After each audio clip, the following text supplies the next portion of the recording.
Take 3. I can't do it. I'm so bad at this. Okay, I'm filming a YouTube video on my experience moving to California. I was supposed to film the entire moving process via vlog, but I didn't because I suck and because moving is a lot harder than you think when you're actually doing it, especially when you're moving like 2,000 miles away. It's ridiculous how stressful this has been. Like, my hair was falling out. I'm not kidding you. My hair was falling out. My skin looked like a pepperoni pizza. It was ridiculous. I've never been that stressed in my entire life. I've never cried so much. And not even like crying because like I didn't want to leave, like crying because like I didn't know what I was doing. I had no idea what I was doing. I still don't know what I'm doing. Me and Rachel literally take it day by day. Like, it's insane, but it's so incredible. And if you are thinking about moving across country, like picking up and moving to pursue something, do it. I recommend it 100%. Be prepared. Like, don't just like get up and move with no money. Like, I stayed home and I worked for a good semester to make sure that I had enough funds for any bumps in the road that would come, and the bumps came, let me tell ya. We're not doing good, okay? I've had to go to Marshall's so many times because I packed stuff that I didn't need and not enough stuff that I did need. So I'm not giving you any advice on how to pack, so we're just gonna skip right over that little segment. I have bullet points because I'm not good at this. So the process to move out here, we started by coming in December and staying with my cousin Kendra, who lives in North Hollywood. Thank you for letting us stay with you, Kendra. She's a casting director out here, and she's really cool and wonderful, and we love her. And we were out here. Our goal was to apartment hunt and find a Starbucks for me to transfer to, which I did. I transferred to a Starbucks out here, and it's great, and that process ran a lot smoother than I was expecting. So yeah, we came out here, I found a Starbucks, we apartment hunted, and we thought we found the one. We really, really, really thought we found the one. And it's in the middle of Hollywood. It's a 7-minute walk from my school, a 12-minute walk from my Starbucks. We were like, yeah, this is it. It was in our price range, which is disgustingly high because everything's expensive out here. But I never thought my price range would be anything under $2,000, but that's where we are. And we found it. It was under $2,000, and we were ready to go. We put a deposit down. Well, we applied, got accepted, put a deposit down. She was like, yeah, y'all come on, you can move in. It's ready for you, like technically February 1st, but the tenant is moving out January 15th. I repeat, the tenant is moving out January 15th. And I was like, great. So when my Starbucks called and said, hi, when can you start working? I said, January 21st, because I would be here because we'd be moved in. So they called and I'm like, hi, we actually need to sit down and have a meeting with you on the 17th because you're a new transfer partner. And I was like, okay, that's fine. I can stay with my Aunt Lynn, who lives in Burbank. Shout out to you, Aunt Lynn and Uncle Sev, for letting me stay in your house. That was very gracious of you, and I am so grateful and thankful for all you did for me. So I don't even remember what I was talking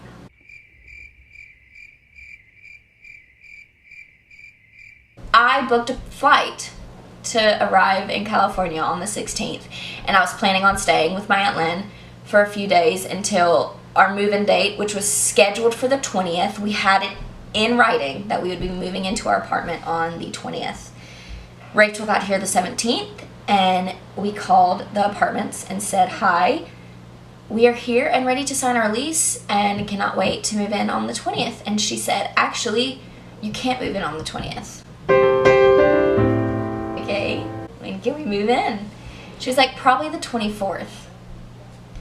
Okay, so we call on the 24th and we say, hey, can we come sign our lease and move in? And she goes, no. It'll probably be February 1st, but we're still not really sure. It might be later. So at this point, we are really stressed because like we don't know where we're gonna live. Like that's so scary to be like, obviously I had a place to sleep and like we were fine, like no one was gonna let us like sleep on the street, but it's just scary to like think you have a place to live and get out here and not have a place to live. So we like asked for our deposit back and last minute apartment hunted again, which is so scary and stressful. And I was also working, like I'm like actively working at this point, and it's ugh. But we found a place and it's so cute and we love it, and it's right across the street from the original apartments, which is really funny to me. We're like super petty. And it's cheaper than the last place, so that's always a plus. It's still a 7-minute walk to school and a 12-minute walk to work. And not sure where I got 7 from because it's 12 minutes to both locations. Walking. Not that you care or that that information is relevant. I just thought I would clarify. It's great and we love it.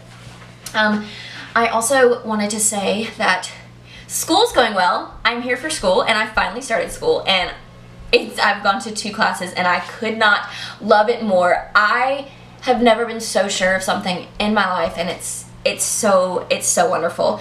We so far we've done things like we've done a lot of things and none of them are relevant to this video, and I did a terrible job explaining them in the clip, so we're just gonna cut it out. Just know we've done a lot of things. Yep. I'm so excited to learn and soak everything up while I'm in school. So yeah, that's what's happened so far. Let's see what else has happened. What else has happened? I got the flu. That was fun.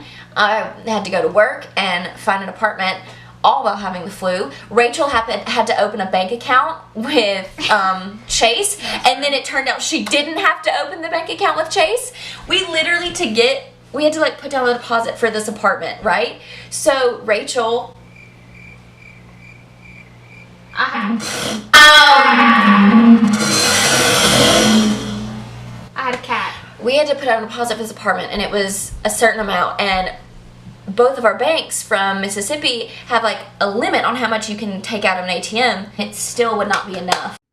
So if you're thinking that was like a really awkward transition, it's because my camera had stopped recording, so I had to re-talk about the bank situation. So I just kind of tried my best to like combine the 2 videos where it made the most sense.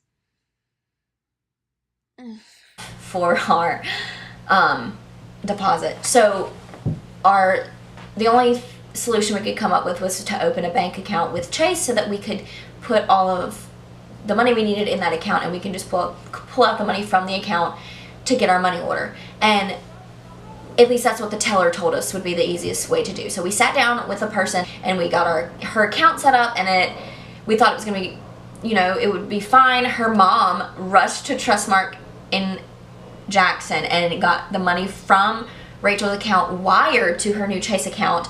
And then, you know how in movies when people wire money, it's like instant money? No, that didn't happen. It wasn't gonna hit until the next day. So we thought we were screwed. Like we, at this point, had been at the bank for 4 hours trying to get this money situation figured out, and we could not get it figured out. So we came to the apartments to sign our lease and to beg Maria to let us move in anyway and just give her half, like what we had, and pay the rest the next day when the money hit. So we get here and we look at her and we tell her the situation, and she was like, oh, that's fine, you can just pay online. So we had just spent 4 hours like stressing. I'm being very dramatic. It was maybe 2 hours and everything worked out. But anyway, so we thought we needed that and we didn't. So that's great. So now Rachel just has a Chase account for no reason, which is really funny to me. What else have we done? We went to IKEA and got lost in IKEA, and both of us had a panic attack in IKEA because it's so large. I like have been in IKEA before, and I thought I would be fine. Like I thought I could make it work. No. Get ready for a really awkward cut. Now. Walked around the showroom floor for a good hour before we found our way out. Like an hour. I think so. And then we found what we were looking for, and we carried a whole bed out of IKEA and put it in Rachel's car and got home. So yeah, I just also want to take the time to thank everyone who has helped us move and helped us get out here and wished us well and supported us. And literally, you do not understand how much that means, because I never thought I'd be able to do something like this, and here I am doing it. And it's because of the love and support that I have from my friends and my family and people who I didn't even know cared about my life. Like, everyone has been so wonderful and supportive, and I just could not be more thankful for the life that I have and the people that are in my life. So yes, shout out to all of you who have made this possible, because it would not be possible without you. And I'm just forever indebted to all of you. So yeah, thanks for watching. If you want to continue watching videos like this, I'll be posting more, and you can subscribe to this YouTube channel, which is something I never thought I'd say, but I'm saying it. Subscribe to my YouTube channel and like it if you wanna. You don't have to, but it'd be nice if you did. And yeah, you can also follow my social medias. I'll link them below. And yeah, because I don't want to say them out loud because that's embarrassing. So, are we good?